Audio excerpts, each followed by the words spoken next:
Deputado, mais uma pergunta. Saiu uma pesquisa recente, saiu agora do Ibope e saiu uma anterior do Datafolha. E nessa pesquisa do Datafolha foi detectada uma queda do candidato, né, que é candidato, Aécio Neves, de 10 pontos. Isso é uma leitura, isso não significa que essa oposição ferrenha que o PSDB faz ao governo está, na realidade, dando um tiro no pé? Não, eu acho que isso faz parte do ambiente político democrático. Quem faz oposição se expõe a riscos também. Eu fico com quem tem a coragem de emitir a sua opinião. Por exemplo, eu já dizia durante o processo de impeachment que melhor aquele que tinha coragem de ser contra o impeachment, que foram basicamente os deputados do PT, do PCdoB e alguns mais ligados ao governo, e aqueles que desde o início, como eu, diziam que era a favor do impeachment. Quem ficou em cima do muro até no final, ficou esperando qual lado que ia ganhar para aderir. E uns outros covardes chegaram ao absurdo de, numa sessão daquela, chegar lá e se abster de votar. Ora, era melhor que tivessem renunciado ao mandato.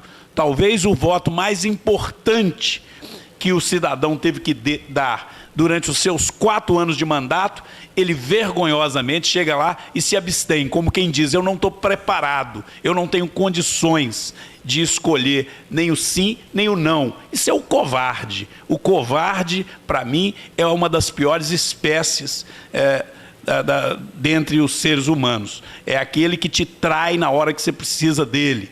Então, eu entendo que essa situação de nós que somos da oposição nos desgastarmos um pouco na luta, faz parte da luta.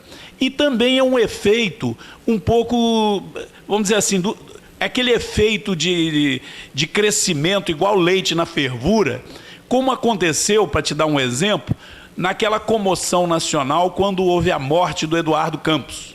Quando houve a morte do Eduardo Campos, curiosamente, ao invés do Aécio crescer, cresceu a Marina e o Aécio caiu. Depois se inverteu. Depois, quando começaram a fazer uma comparação melhor sobre quem tinha mais conteúdo, qual que era a realidade de um e de outro, o Aécio voltou a crescer e foi para o segundo turno e quase ganhou a eleição. O Aécio principalmente caiu porque o PT, diante da dificuldade de se defender das acusações de corrupção que a Lava Jato trouxe à tona envolvendo várias pessoas do PT ou do governo do PT, resolveram envolver o Aécio sem nenhuma prova. A exemplo do que fizeram com o tal aeroporto de Cláudio. Passou a eleição, o assunto morreu, nem falam mais no assunto, porque o próprio Ministério Público provou que era mentira, mas fez um estrago na campanha. Talvez tenha sido até decisivo na eleição, mas era uma mentira, uma acusação sem pé nem cabeça contra o Aécio. Agora, inventam acusações ressuscitando lista de Furnas, algo que já ficou provado que foi invenção, o autor da tal lista foi preso, não existe a tal lista. Bom, ela pode existir, mas como um documento falso. O PT governou e continua governando e tendo a presidência de Furnas durante 13 anos. Né? O PT fala que agora a Polícia Federal funciona, agora o Ministério Público funciona. Mas não funciona para provar algo que eles falam que existe, mas que não existe. Eles têm lá o comando de Furnas, teria condição de chegar e provar, ó, nós estamos falando que existe, está aqui, ó.